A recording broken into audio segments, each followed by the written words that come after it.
And here was Jared Robertson. First of all, Jared, I want to say thanks. Great court seats tonight. I know you probably didn't play as well as you wanted to this evening, and also James Monroe's good. When you look at that team, what's it going to take for somebody to beat them? They're playing so well. Beat Bluefield a couple of times within a game with Shady. What's it going to take to beat this James Monroe team, you think? Well, they're really good. They're long. They're athletic. They don't play a lot of kids. It'd probably help if you could get them in foul trouble, but they're so experienced. They know if they get a foul. He's played kids with 3 fouls in the first half just because he trusts them because they played so much. You just got to do a lot of things right. You got to rebound well. We told our kids we're going to try and force them into shots, which we did early, but they got too many offensive rebounds when they missed. It's just hard when you got a kid like Allen that controls the game so much. You have to try and do something to get them out of their rhythm, and it's not very easy to do. And he did. He's a kid that knows his role. Now, I think, and I asked him, do you know early on you were going to be a facilitator in this game? Because I think he more or less was.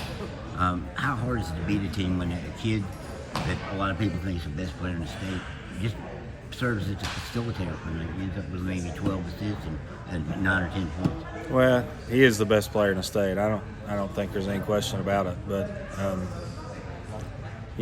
we really try to keep him in front of us, which is hard to do, and close out on guys when he does pass. But he just sees the floor so well. You can't have any bad trips. You can't have anybody out of position because he always finds the open guy. He's really improved his shot this year. You still got to try and make him shoot outside, even though he's got a lot better at it. But it's just one of those things. You got to play a perfect game. We definitely didn't play a perfect game tonight. And even after one, it was still, I think it was 14-7, or it was 3-possession game maybe. Then that second quarter came, and it kind of really escalated quick. Right before the end of the first quarter, we had the ball. It was 11-7. We had the ball, had a turnover. Michael got a foul, gave them the ball out with just a few seconds, and they banked in a 40-footer at the buzzer. So instead of 11-7 and us trying to get a shot, it was 14-7, and kids looking around, oh my gosh, they're even making half-court shots on us. And second quarter, we just turned the ball over a lot. You kind of think that 40-footer that Colin Fox made kind of...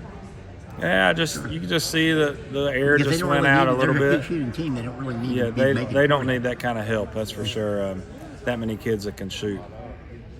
So, and then you get in that run, and I know you tried to stop it a couple times, and you did stop the bleeding by making a shot a couple times, but they just have that ability to go, and you look up and they've already ran off 10 straight. That's got to be a little demoralizing. Well, they're just so good defensively. It's hard on us to get good shots.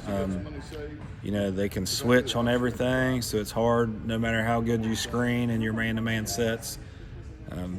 They got so many athletic kids that they don't care who gets on who. And we just didn't do a very good job executing to make shots, and we were getting some good shots sometimes and not finishing plays. Your own team's been playing pretty well of late. You don't have to beat James Monroe to get where you want to go necessarily. Well, we have, we didn't play very well tonight, but we have played a little bit better lately. Got a big win against Summers County the other night. Got a big win at Webster County last Monday. We're playing a section with Richwood and Meadowbridge and Webster County, and we have at least one win over all of them. So we only have one game left. We're going to try and get a win at Independence next week and see if we can get ready for sectionals.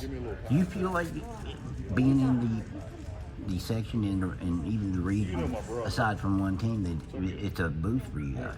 Well,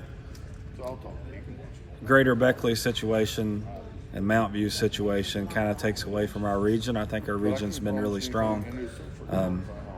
But I think we played a tough schedule. I think we'll be prepared for the tournament. We just got to put things together and play well for a few games in a row to get to Charleston. That's still our goal, and I think our kids still believe we can get down there. I think you got the parts to get her to do that, don't you? Yeah, we got a good mix of things. We got a good kid inside. We got Dale that's been shooting well. He didn't shoot real well tonight, but he's shot really well a lot of games. Braden's a great slasher. Tanner Hagee's played really well the last couple of weeks. That's helped us. We got a point guard that's played, and we got a kid with size on the bench, a couple kids that's athletic coming off the bench.